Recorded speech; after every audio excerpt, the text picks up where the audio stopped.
Welcome back. You've heard about this in communities around the country, the idea of defunding the police department. And then you think, well, what will happen? Will communities have to police themselves?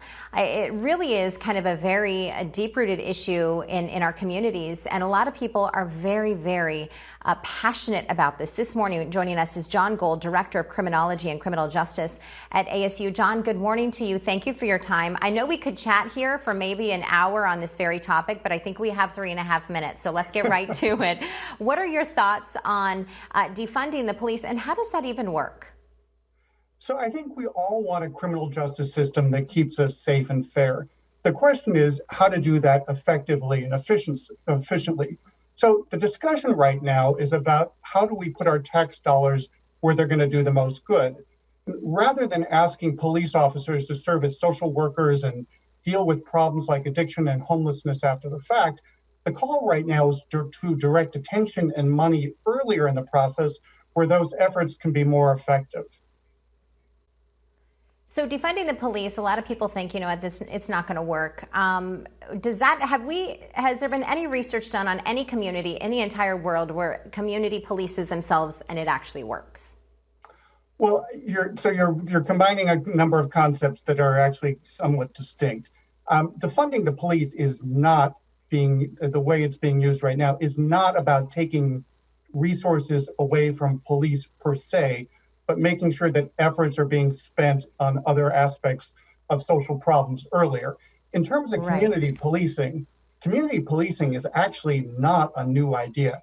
This is a concept that's been around for a while. The idea is that policing is more effective, and actually it's more accepted when officers know the community and when community members are willing to work in partnership with law enforcement to keep their neighborhoods safe. We've seen this work in places like Camden, Los Angeles, Salt Lake City, smaller cities like Madison, Wisconsin.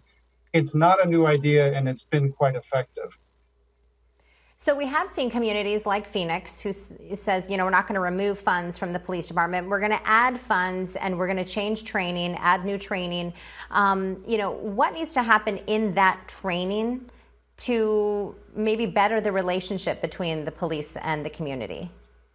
Great question. 36 of my colleagues in ASU's School of Criminology and Criminal Justice just published an open letter on this subject.